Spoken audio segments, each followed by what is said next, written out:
Bien, muy buenas tardes, buenas noches allá en España y buenos días a quienes nos vean en alguna otra oportunidad. Estamos nuevamente en Matices, programa Matices en donde no todo es blanco y negro. Tenemos un invitado de lujo.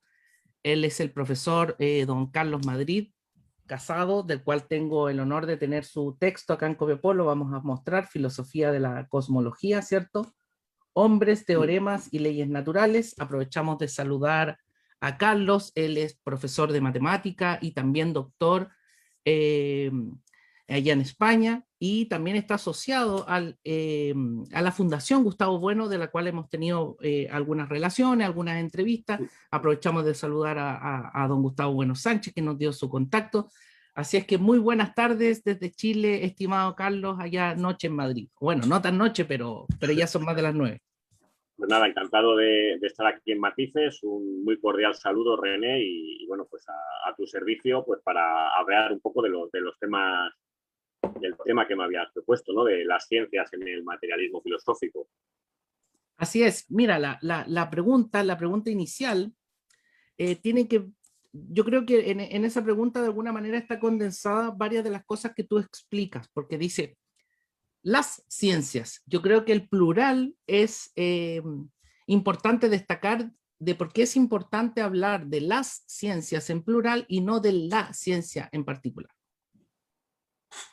Sí, pues esa es quizás una de el materialismo filosófico, ¿no? Que es el sistema filosófico pues que empezó a esbozar Gustavo Bueno, ¿no? Y que luego pues cuenta con una escuela de personas que intentamos trabajarlo y desarrollarlo. La parte que toca la filosofía de la ciencia, la gnoseología, se conoce como teoría del cierre categorial.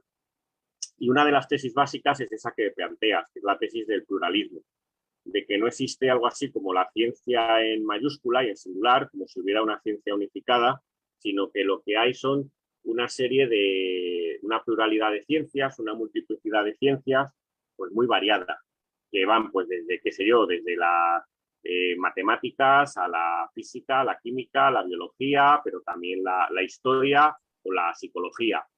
Y el problema es, que es una de las tesis básicas del materialismo filosófico en este terreno, es no solo que hay una multiplicidad de ciencias, sino que esas ciencias entre sí no siempre encajan bien. Quiero decir, el pluralismo del materialismo filosófico es un pluralismo, no es continuista, en el sentido de que existen filósofos de la ciencia, pues por ejemplo Mario Bunge, que es bastante conocido en el Cono Sur, ¿no? Que efectivamente también reconocen que no hay una ciencia unificada, pues que a día de hoy, más que nada, pues en su momento defendió pues el positivismo lógico, ¿no? Y a día de hoy pues solamente está en los delirios de algunos científicos, ¿no? Que cuando filosofan espontáneamente. Pero a veces se reconoce efectivamente que hay varias ciencias, que hay una pluralidad, pero se asume que puede haber entre ellas una cierta armonía, ¿no? Que puede haber una cierta continuidad entre ellas, de tal manera que al final pues todas acaban conformando un sistema. Bueno, y la posición del materialismo filosófico es un pluralismo discontinuista. Hay una pluralidad de ciencias y estas ciencias no encajan bien unas con otras. Cada ciencia tiene su campo categorial cerrado y que, aunque pueda intersecar, pues esa ciencia es soberana en ese campo y no le afecta o no le afecta totalmente lo que diga otra ciencia, ¿no? Entonces, un poco lo que siempre intenta subrayar el materialismo filosófico es eso, ¿no? Poner en guardia cuando alguien diga la ciencia o la ciencia dice, inmediatamente preguntar, ¿qué ciencia estás hablando? ¿De la física, de la química, de la biología, de la historia?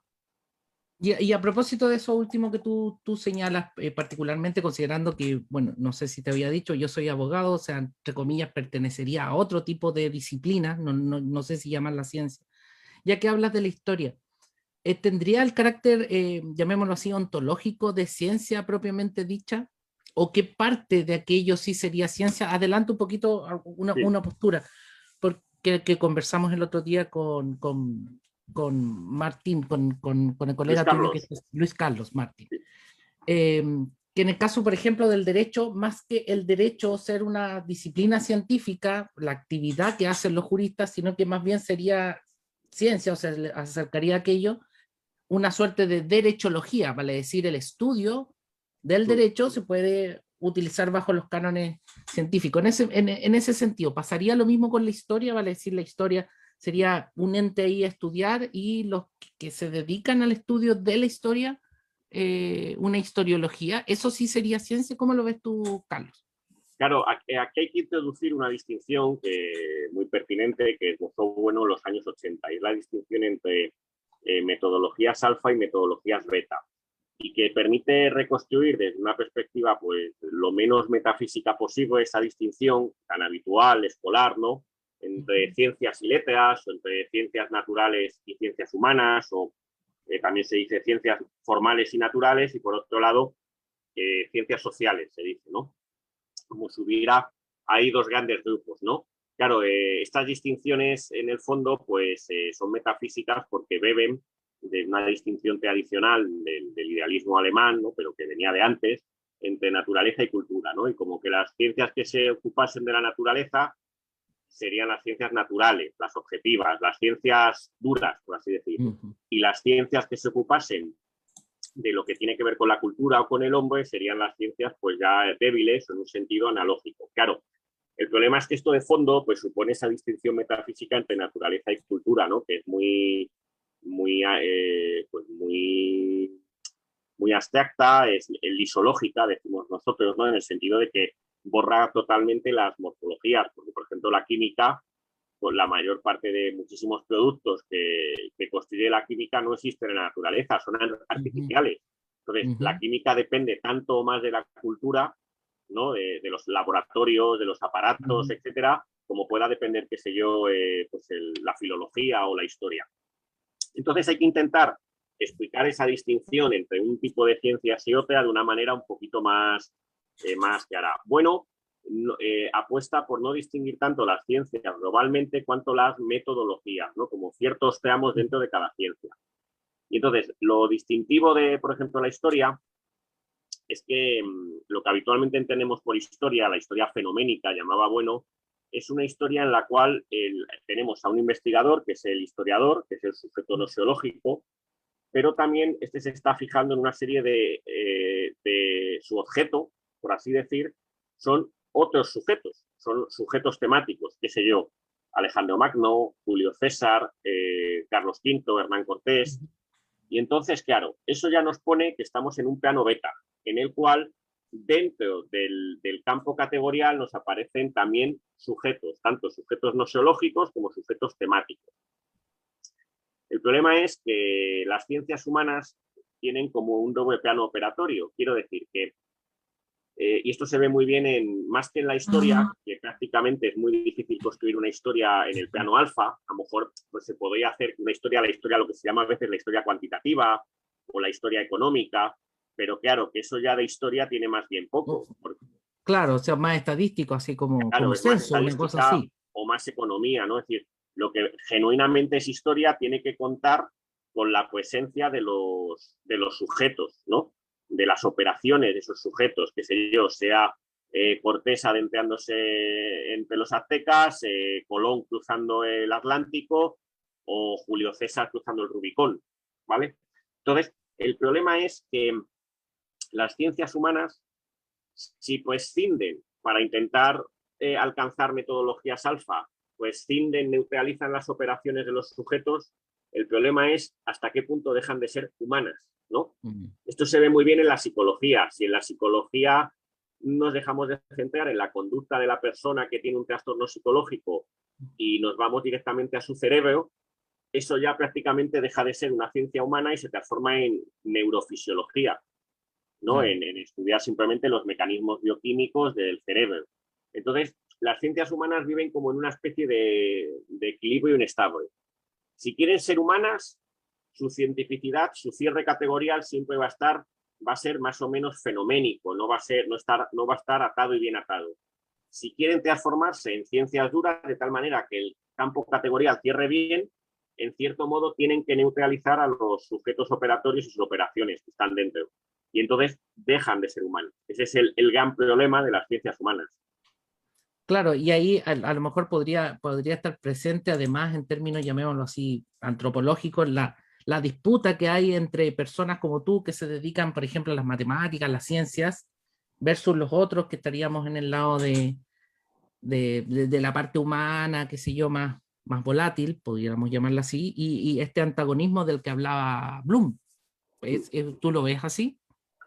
Bueno, claro, este antagonismo yo creo que no se dibuja tanto entre científicos, por así decir, de gente de ciencias y gente de letras, ¿no? Sino que se dibuja más entre matemáticos o físicos que se ponen a filosofar y historiadores o qué sé yo, o abogados que se ponen también a filosofar. Y entonces cuando filosofan es cuando entra el conflicto, ¿no? Porque cuando un matemático está resolviendo teoremas, pues prácticamente pues, le da igual, qué sé yo, la historia del teorema. Ahí puede Claro. hacer una abstracción total del asunto, ¿no?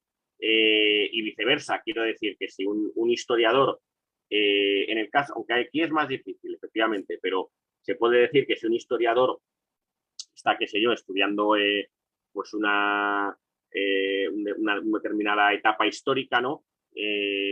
No le haría falta, en cierto modo, conocer los rudimentos, qué sé yo, de los teoremas geométricos que conocían hasta el final, ¿no? Hasta sus últimos detalles. El problema es cuando desbordan ese plano suyo como científicos e intentan y hacen filosofía, ¿no? Y entonces es cuando surge el conflicto pues de ciencias y letras, ¿no? De Pero y ahí humanidades.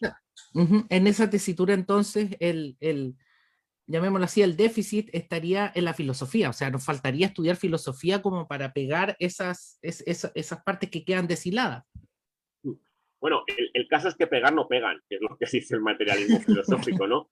Que pegar no pegan. Pero bueno, por lo menos que seamos conscientes Eso de ahí. por qué no pega, ¿no? Y de que las ciencias humanas, si quieren ser ciencias, pues tienen que borrar ese adjetivo de humanas, y si quieren ser humanas, pues tienen en cierto modo que borrar un poco ese calificativo de ciencias, ¿no? Que están siempre en ese momento un poco inestable, ¿no? Y esto es Claro, un pero poco... que a lo mejor tiene una explicación de que si no se le da el estatus de ciencia, no tendrían, por ejemplo, acceso a fondos de investigación, a qué sé yo, a estar en un lugar determinado de la universidad, a que se le reconozca por los colegas, etcétera, etcétera. Sí, claro, a día de hoy una de las ideologías que está más en boga es el fundamentalismo científico, es decir, la idea como si el único conocimiento que existiera fuera el conocimiento científico. Entonces, claro, esto se ve muy bien en los nombres de las facultades. En España hay Facultad de Ciencias Históricas, Facultad de Ciencias Políticas, Facultad de Ciencias Económicas, todas anteponen el término ciencia, ¿no? Para darle un aura de... Claro, es decir, y poder participar con sus compañeros del otro lado del campus, ¿no? Pues en pedir proyectos, financiaciones, etcétera, ¿no? Pero hay que reconocer que cuando analizamos esta situación de las ciencias humanas, lo que tampoco quiero que se transmita es la idea de que esto es como un déficit, quiero decir, como que, sino que simplemente es lo que las cosas son. El mundo en el que nos movemos es complejo y tiene estas peculiaridades, ¿no? Entonces, quiero decir que no es un déficit ni hace de menos a un historiador o a un, qué sé yo, a un psicólogo que su disciplina no sea una ciencia cerrada categorialmente como las otras. Quiero decir que si está tratando esos temas, claro, efectivamente, es la cuestión. Carlos, ahí volviendo un poco a lo que conversábamos al principio, esto de que hay ciencia, ¿cierto? Y no la ciencia con mayúscula. ¿Cómo pudiéramos establecer estos pares binomios, ¿cierto? Que obviamente con matices, como se llama el programa, entre, por ejemplo, cultura y naturaleza, por una parte, que ya lo tocaste en algún momento, cultura y naturaleza, y al mismo tiempo ciencia y arte. ¿Cómo ves esa relación? Adelanto, porque por ejemplo, en el caso, yo sé que esto, incluso hasta preguntarlo, se hace complejo, porque piensa tú, algunos autores lo dicen, la telaraña de la araña, ¿cierto? Es un producto de ella y tiene, qué sé yo, un cariz artístico al mismo tiempo. ¿Y ahí hay cultura de la araña o de nosotros como otros seres vivos? ¿Cómo ves este planteamiento? A ver, empiezo por el final, la cuestión de los animales, ¿no? Ujú. Claro, la distinción naturaleza-cultura es una distinción que tiene un cierto trasfondo teológico, porque En el fondo es la distinción entre la naturaleza y la gracia, ¿no? El reino de la naturaleza, creado por Dios, y el reino de la gracia, pues que nos afectaría a los seres humanos, en tanto en cuanto seríamos los que podríamos recibir la gracia divina, pues Seríamos para, los graciosos. claro, efectivamente, para poder en ese momento elevarnos, ¿no? Por así decir. Lo que sucede es que con la inversión teológica que se produce pues, entre los siglos XVII y XVIII, el reino de la gracia se va transformando, y esta es la tesis fuerte que mantiene Gustavo Bueno en el mito de la cultura, en el reino de la cultura. Y entonces es la cultura lo que nos va a salvar, ¿no? Es lo que ahora la cultura sopla a través del pueblo, ¿no? Es sobre todo en el idealismo alemán, o incluso a día de hoy, ¿no? Cuando donde más elevados se pueden sentir muchas personas es cuando van a un museo, qué sé yo, van al Museo del Prado, ven ahí las meninas, ¿no? Y se sienten como elevados, ¿no? Como si, como podía ser, qué sé yo, un cristiano cuando en la Edad Media entraba en la catedral y veía allí el retablo con sus calles, con sus O estatuas. hacía la señal de la cruz. Efectivamente, en cierto modo hay unas ciertas analogías que hay que subrayar.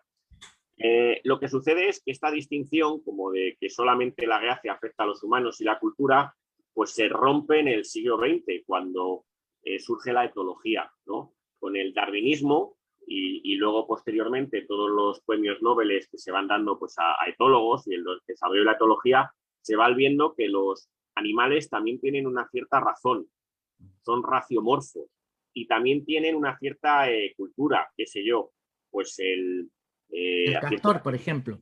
Sí, ciertos primates son capaces de usar palos, el oso hormiguero en algunos monos son capaces de coger una caña y absorber hormigas, ciertos pues, animales construyen pues, las abejas, sus panales, entonces esa distinción pues, se va borrando. Entonces lo que sí que vemos es que la cultura ya no es algo solo que afecte a los seres humanos, sino que afecta también a otras especies. Lo que sucede es que la cultura humana pues tiene ciertas características especiales, ¿no? Que son pues las que afectan a las instituciones, ¿no? Que tienen una cierta recurrencia, etcétera, etcétera. Entonces, pues ahí sería un poco por donde yo creo que irían las cuestiones, ¿no? Que la distinción naturaleza-cultura se borra cuando introducimos a los animales. De hecho, esto tiene mucho que ver con el materialismo filosófico. Siempre una de las grandes críticas que hace es que la mayor parte de filósofos actuales tienen una ontología plana, siguen moviéndose como en dos ejes, ¿no? El eje natural, el eje cultural. Y bueno, por ejemplo, en el espacio antropológico introduce tres ejes, ¿no? Tenemos el eje radial, que son, por ejemplo, qué sé yo, las piedras, las montañas, el sol, la luna.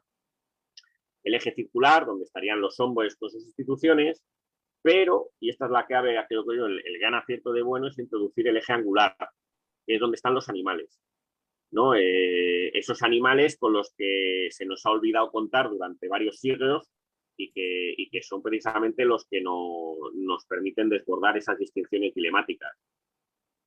Claro, y por ejemplo, jurídicamente con nuestro Código Civil los califica de semovientes. O sea, Sí, son claro. cosas muebles, pero semovientes. O sea, que tienen ya dirían algunos ánimas, ¿cierto? Sí. Y de ahí animales. Y en el caso de la ciencia y el arte, estimado Carlos, o ciencia, arte, tecnología, como para Sí. ir cuadrando. Claro, aquí el problema es la escala de análisis, ¿no? De este binomio, ¿no? Desde el punto de vista de la gnoseología, por así decir, de la filosofía de las ciencias, pues las artes son técnicas que están a una escala beta, ¿no? Y las ciencias, esa es la tesis básica del materialismo filosófico, siempre comienzan con técnicas. Lo que sucede es que llega un determinado momento en el cual, si las ciencias cierran, pues van desbordando ese nivel de las técnicas, ¿no? Ese piano beta, y alcanzando, pues en ciertos momentos, pues metodologías alfa 2, alfa 1. Bien, en el caso de las artes, desde el punto de vista nosológico, serían técnicas. Lo que sucede es que, y esto es algo que ahora mismo se está celebrando en España, en Santo Domingo de la Calzada, que es el lugar natal de Gustavo Bueno, un curso de filosofía organizado, entre otras instituciones, por la Fundación Gustavo Bueno, con el rótulo Las ciencias y las artes frente al materialismo filosófico. Y claro, aquí una de las cosas que los vídeos se están colgando, yo he podido ver alguno. Lo que se está aquí viendo es que efectivamente a lo mejor la escala para abordar las artes no es tanto la de la filosofía de la ciencia, sino la de la filosofía de las artes, ¿no? Y aquí es cierto que desde el punto de vista de, bueno, se ocupó en los últimos años de su vida de estas cuestiones, aunque no de una manera tan sistemática como lo había hecho con la gnoseología, y donde pues a día de hoy es una parte del materialismo filosófico que está en ampliación total, ¿no? Con los desarrollos pues de qué sé yo, de Tomás García, Vicente Chuliá, y más gente pues, que está desarrollando este tipo de cuestiones, ¿no? Y viendo cómo a lo mejor las artes se estudian mejor, más que de una perspectiva noseológica, de una perspectiva noetológica, intentando ver pues la racionalidad que está ahí involucrada en este tipo de técnicas e instituciones. Lo que sucede es que con las artes nos pasa como con la ciencia, que no existe el arte, que de nuevo hay una pluralidad y la filosofía de las artes pues se descompone en filosofía de la música, como la que ha hecho Vicente Chuliá, filosofía de la literatura, como la que hace Eckhart de Vergara. Pues, nos pasa algo parecido a lo que sucedía en el campo de la ciencia. Hay que apelar al pluralismo. Claro, porque, o sea, llamémoslo así, intuitivamente se hace la asociación cultura-arte, ¿cierto? Cultura-arte y naturaleza-ciencia, como que si fueran compartimientos muy estancos. Estimado Carlos, en esta parte general, ¿por qué crees tú, dándonos una pincelada de lo que tú manejas, ocupamos la misma palabra, ¿cierto? Leyes, tanto en materia matemática, ¿cierto? Científica, cuanto en materia humana, particularmente en mi profesión, que están las leyes, llamémoslo así, del Estado. Y cómo pudiéramos ir despejando esa distinción que creo, a mi juicio, más que beneficio, nos ha traído perjuicio. Es muy curioso, en ciencias, sobre todo pues en física, se habla efectivamente de las 3 leyes de Newton, y es una nomenclatura que ha quedado, ¿no? Hablar de las leyes naturales, se dice. Claro, pero hay que rastrear el origen de esa idea de ley, ¿no? Y de nuevo es que en cuanto echamos la vista atrás nos topamos otra vez con la teología. Claro, ¿qué sucede? Desde el punto de vista teológico, medieval, cuando Dios crea el mundo, dicta tanto unas leyes naturales que afectan a la naturaleza como unas leyes morales que afectarían a los hombres. Y esas leyes naturales, ¿no? que serían las normas, los patrones que había dictado Dios a la hora de hacer la creación, es lo que pues gente que eran creyentes como Newton, pues piensa que están encontrando posteriormente. Lo que sucede es que esa ley, esa noción de ley natural, sobre todo cuando se concibe pues, universalmente, qué sé yo, como si las leyes de Newton fueran válidas en cualquier punto del universo y en cualquier instante de tiempo, ¿no? Por como si Dios hubiera dicho al crear el mundo, hágase la luz, ¿no? Aquellos versos de Pope, ¿no? De no recuerdo mal, ¿no? Y fue Newton, ¿no? Y entonces hubiera decidido, pues, crear el mundo conforme a esas 3 leyes, ¿no? Claro, esa noción yo creo que tiene el problema de que da una apariencia, ha oscurecido, opacado un poco cómo es la forma de hacer ciencia, ¿no? Dando la sensación de que los teoremas científicos son válidos universalmente, cuando todo teorema científico tiene un campo de aplicación limitado, que va ligado pues no solo a su cierre categorial, sino también al contexto determinante, etcétera, etcétera. En el caso de las leyes de Newton, pues a día de hoy sabemos, ¿no? Después de las correcciones que hace la teoría de la relatividad y de la mecánica cuántica, pues que son válidas, funcionan bien, pues cuando las masas no son excesivamente grandes ni pequeñas y las velocidades no son excesivamente cercanas a las de la luz. Por ejemplo, en este rato en el cohete privado, ¿cierto?, que despegó hoy, la fuerza de gravedad dentro de la nave no funcionaría, por ejemplo. Bueno, pero ahí eso es una cosa que sí que estaba prevista por Newton, ¿no? Quiero decir que, de hecho, cuando se hacen los cálculos para lanzar una astronave o tal, se sigue usando la mecánica de Newton. Otra cosa es que luego, pues para afinar más, se use la teoría de la relatividad, para precisar más, pero todos estos cálculos siguen siendo... Entonces, en este caso es verdad que Newton sí que tenía previsto este tipo de cuestiones, ¿no? De cómo en el lanzamiento la aceleración del cohete pues cancela la fuerza de gravedad que ejerce la Tierra. Pero claro, lo que interesante de este ejemplo es que tanto el cohete como los cuerpos del dueño de Google que iba dentro y de la otra astronauta, esta mujer mayor, pues Claro. son cuerpos de nuestra escala, que es donde funcionan las leyes de Newton. Quiero decir, no son ni galaxias, ni qué sé yo, ni quasars, que son los objetos de los que se ocupa la teoría de la relatividad, ni tampoco son, qué sé yo, pues electrones o positrones, ¿no? Que serían los objetos de los que se ocupa la mecánica cuántica. Entonces siempre hay que, esta idea, ya digo, de ley natural, de hecho ha sido muy criticada no solo por el materialismo filosófico, sino también, por ejemplo, un filósofo de la ciencia recientemente fallecido, en 2020, Ronald Gehry, un filósofo norteamericano. Uno de sus libros se llamaba algo así como Ciencia sin leyes, y lo que hacía era una crítica precisamente a la idea de concebir que la ciencia se caracteriza por formular leyes, porque eso más bien oscurecía lo que realmente se está haciendo. Ahora, en este mismo sentido, se supone que estas leyes de las que estamos hablando no admiten incumplimiento, porque serían una descripción, ¿correcto?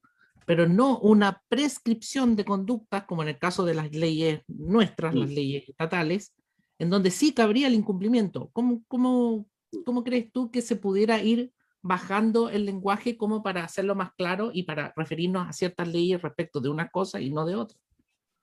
Lo curioso del caso es que cuando, por ejemplo, uno se adentra en la física, ¿no? Y yo lo veo pues muchas veces en mis alumnos, ¿no? Les explican las leyes de Newton y van al laboratorio a hacer el experimento de ver cómo funciona. Pues, por ejemplo, cuando tiran un objeto, lo dejan caer y calculan el tiempo de caída, ¿no? Y la velocidad. Claro, lo gracioso del caso es que lo calculan y de repente se dan cuenta de que no es exactamente lo que decían las leyes de Newton. Quiero decir que todas estas leyes suceden un poco como en economía, que son leyes ceteris paribus, ¿no? Que hay que especificar muy bien las condiciones de aplicación, las condiciones iniciales y las condiciones de contorno en las cuales se pueden usar. En el ejemplo este que he puesto, cuando los alumnos ven que, bueno, que más o menos se aproxima el cálculo teórico al cálculo práctico, pero no casa, el profesor les dice, es que no habéis tenido en cuenta el rozamiento del aire, que había también que meterlo. Entonces, y si meten el rozamiento del aire, verían que todavía hay alguna pequeña, y es que hay que meter otro factor, ¿no? Entonces, siempre hay que, ahí se ve muy bien, como eso es lo que señalas, que las leyes funcionan ligadas a ciertos aparatos, pero siempre dentro de ciertos márgenes. Es lo que Bueno llamaba franjas de verdad.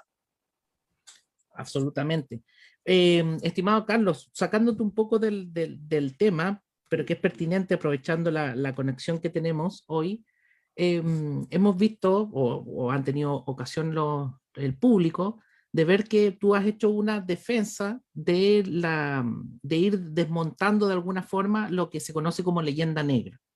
¿Ya? Que este tema, llamémoslo así, para nosotros los hispanoamericanos, es relativamente nuevo porque, y lo digo así, no es que sea nuevo, estamos claros que no es nuevo, pero ha tenido como una, llamémoslo así, se ha puesto en boga con la aparición de algunos textos, particularmente también de Gustavo Bueno de España frente a Europa, etcétera. Ahora también está Marcelo Gullo en Argentina, y de alguna manera ha habido una revitalización y también una importancia porque tú has sido testigo de que hay, por ejemplo, el derribamiento de las estatuas de Colón, hay toda una suerte de odio al legado español.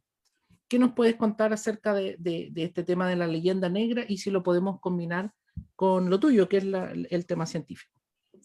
Pues esto ha pasado también, la leyenda negra entronca muy bien con el tema de la ciencia, ¿no? Y es lo que se ha llamado habitualmente la polémica de la ciencia española.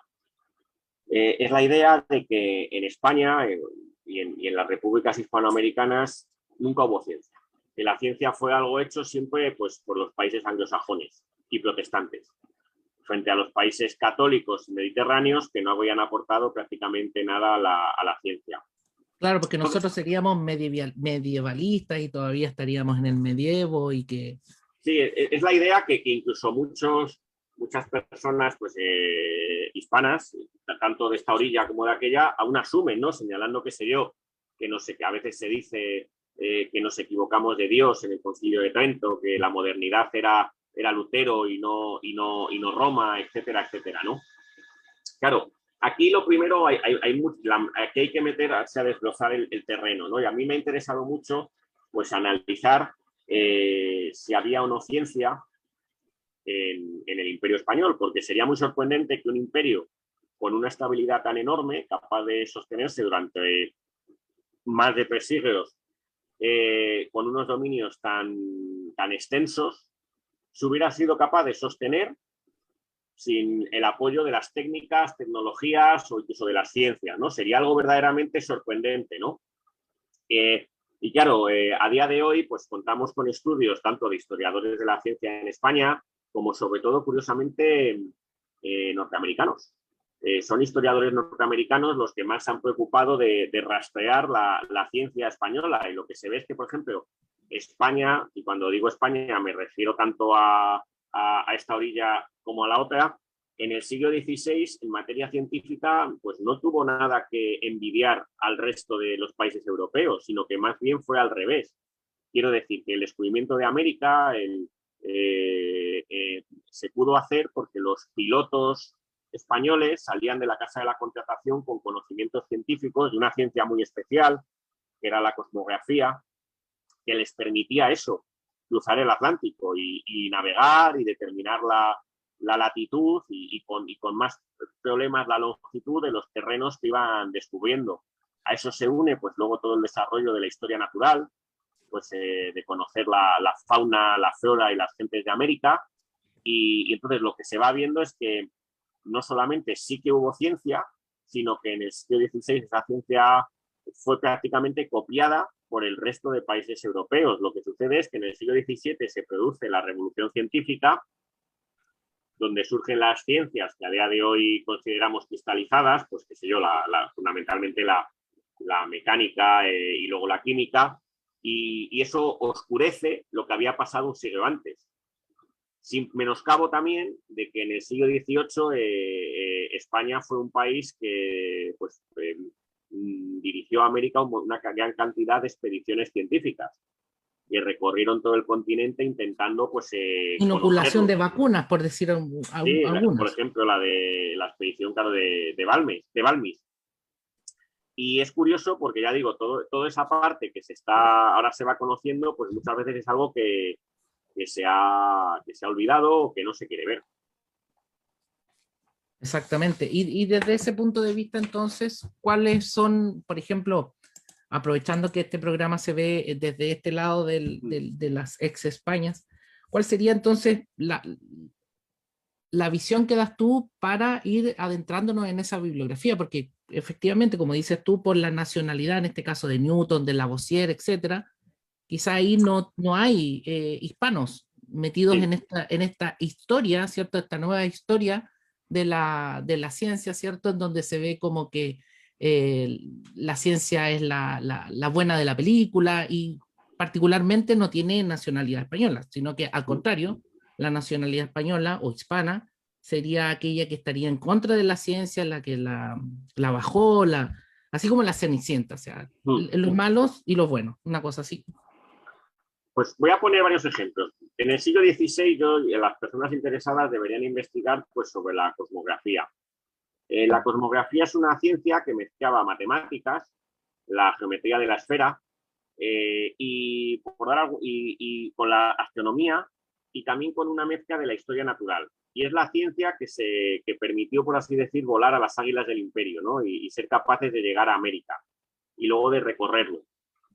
Esta ciencia, pues por ejemplo, iba describiendo pues, los lugares que se iban descubriendo. Un teorema científico es lo que sería el padrón real. El padrón real era el mapa. Todos los viajeros españoles, cuando volvían a Sevilla, tenían la obligación de informar, de dar una relación de lo que habían visitado, ¿no? De lo que habían recorrido. y el mapa se iba corrigiendo. Entonces, lo que más se debe a España es precisamente el trazado de ese mapa mundi, ¿no? Y esto lo reconoce el propio Copérnico. Copérnico, en su famosa obra sobre las revoluciones de los orbes celestes, reconoce que gracias a españoles y portugueses, la teoría medieval no era que el mundo era un plano, eso ya estaba prácticamente derruido de los griegos, sino que era una especie de pelota sumergida en otra esfera de agua. De tal manera que se pensaba que por debajo del Ecuador no podía haber tierras, sino que todo lo que estaría sería agua. Claro, cuando los españoles cruzan el Ecuador y encuentran las antípodas, pues por ejemplo, qué sé yo, la zona del Río de la Plata, y ven que en esas zonas de antípodas no solamente hay vida, incluso en las zonas cercanas al Ecuador había vida, pese a lo que había dicho Aristóteles, sino que también hay tierras, lo que se hace es que se dan cuenta de que efectivamente el mundo no son dos esferas, una esfera de tierra sumergida parcialmente en una esfera de agua, sino una única esfera, donde dentro de esa esfera hay tierras y océanos, ¿no? Precisamente la demostración empírica mejor que se puede dar de eso es la vuelta de Magallanes y Elcano, ¿no? Donde ya no cabe discusión ninguna. Eso es lo que permite luego a Copérnico poner la Tierra a dar vueltas alrededor del Sol, porque claro, la condición de posibilidad para que la Tierra pudiera dar vueltas alrededor del Sol es que fuera una única esfera, como lo que Copérnico veía pues cuando miraba la Luna, o miraba Marte, o miraba Venus. Entonces, si ya la Tierra era una única esfera, era posible pensar que era la Tierra la que daba vueltas alrededor del Sol, porque ya no eran dos esferas con el problema que se supondría para la esfera del agua el giro, sino solo una. Eso por un lado.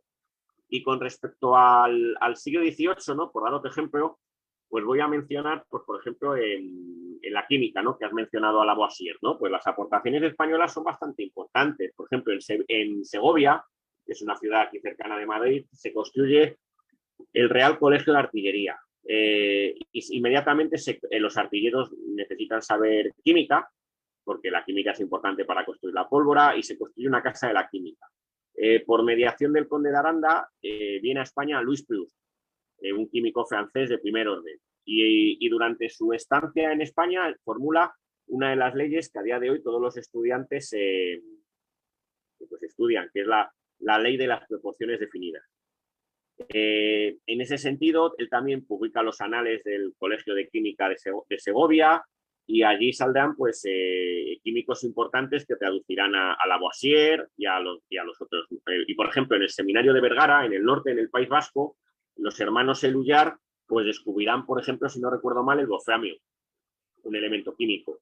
Andrés del Río, en México, descubrirá, ahora no me acuerdo si es el vanadio o el peatino, creo que es el vanadio.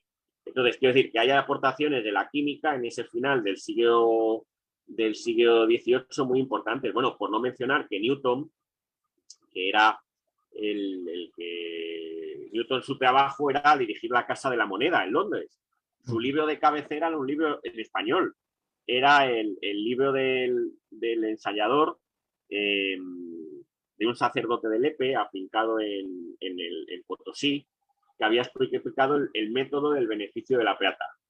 Y junto con otro ensayador. Y este libro era el que tenía en su cabecera Newton. Quiero decir que ahí se ve muy bien la conexión de científicos y ensayadores, como se llamaba en la época, hispanos, con las grandes figuras de la narrativa que se suele dar de la ciencia al norte de los Pirineos. Claro, y en ese punto ya más en el terreno de la especulación, ¿cierto? ¿A qué crees tú que se debe toda esta mala prensa? Porque obviamente con datos, lo estás contando, no cuadra esa visión tan pesimista que se tiene del hispanismo. Claro, a ver, lo que sí que es verdad es que cuando se produce la revolución científica en el siglo XVII, España y el Imperio Español se encuentran en unas circunstancias en las cuales, por así decir, era más importante. Siempre no podemos obviar que la ciencia depende de ciertas circunstancias sociales para desarrollarse. Entonces, en el siglo XVII, que es una época en que el Imperio Español vive a hierro y fuego, pues eran más necesarios para el sostenimiento del imperio, pues soldados, teólogos y juristas, ¿no? Que mantuvieran el imperio, más que a lo mejor pues como habían sido en otra época, pues cosmógrafos o astrónomos. Entonces, tampoco podemos, y entonces esa es una de las razones que yo creo que explican el parón de la ciencia española en el siglo XVII. Y bueno, y cuando digo parón me refiero a la península, porque, por ejemplo, en México la ciencia virreinal rozó a gran altura, con personajes como Fray Diego Rodríguez o Carlos de Sigüenza y Góngora, o la mega obra que supone desecar la Ciudad de México, el lago sobre el que estaba Tecnospitean. Eso es una obra de ingeniería verdaderamente colosal. Entonces, hay que siempre matizar. El oscurecimiento de la ciencia española, pues yo creo que tiene que ver pues, con la Ilustración, sobre todo los filósofos del norte de Europa son fundamentalmente anticlericales y franceses. Y entonces, claro, toda la propaganda francesa está dirigida contra... hay dos imperios, el imperio inglés que está pujante, pero el imperio español que ya no lo está tanto y que Francia ve que puede hacerse con él. Y entonces esto entra en España con los Borbones, esta idea de la mala prensa de los Austrias como una época oscura o anticuada, y luego se refuerza con toda la Ilustración, ¿no? Como si España y los reinos hispanoamericanos pues hubiéramos sido, qué sé yo, siempre pegados a las faldas de un clérigo. Entonces, hay que ver siempre esto en la coyuntura política. Ahora, esto también entronca con esto de los Dark Age, o sea, la época oscura. ¿Fue tan oscura la época oscura? No, porque claro, el siglo XVII, que militarmente y en lo que atañe al imperio es una época muy problemática, con grandes derrotas, es también en lo que tiene que ver sobre todo con la primera mitad del siglo, el siglo de oro, en pintura, en literatura, entonces con figuras, qué sé yo, como Cervantes, Velázquez, Rivera o Calderón, con lo cual también hay que matizarlo mucho. Claro, siempre hay que dar el parámetro, ¿no? De la idea de progreso, de la idea de decadencia, hay que inmediatamente siempre decir cuál es el parámetro, progreso respecto a qué, o decadencia respecto a qué, porque siempre pues es complicado, quiero decir, lo que puede ser un progreso en un aspecto puede ser una decadencia en otro, y viceversa. Perfecto. Bueno, Carlos, agradecerte tu amabilidad de conectarte hasta estas horas. Vimos cómo cambió la luz allá en tu casa, ¿cierto? Así es que no nos queda más que despedir y pedirte que puedas despedir el programa del día de hoy de Matices e invitarnos a seguir profundizando en esto que veníamos hablando recién. Hay una leyenda negra española que de alguna manera nos toca a nosotros también como hispanoamericanos, en el sentido que también nos caemos en este saco de, qué sé yo, de gente no ilustrada. Pues nada, invitar a... pero vamos, que pasa a los españoles de América, por así decirlo, por usar el término antiguo de Feijóo, y pasa a los españoles peninsulares. Quiero decir que unos y otros seguimos muchas veces presos de estos mitos, ¿no? Que están por ahí circulando, ¿no? Y corre de nuestra cuenta, pues, despertar, ¿no? Y para ello, pues, hay que leer pues, los estudios que se van haciendo, pues, combatiendo la leyenda negra, pero también investigar, ¿no? A lo mejor no tanto pones a investigar la tradición siempre inglesa o anglosajona, sino las grandes figuras que pueda haber en países como Argentina, Chile, Perú, y reivindicarlas, ¿no? E intentar comprenderlas dentro de sus circunstancias. E intentar sobre todo también entender que la historia no es un camino único, como si todos los países tuvieran que seguir la misma senda, sino que hay diferentes caminos. Y bueno, y el que sea tonto, pues que espabile, ¿no? Porque nos va la vida en ello. Absolutamente. Muchísimas gracias, Carlos. Con esto despedimos Matices. Muchas gracias.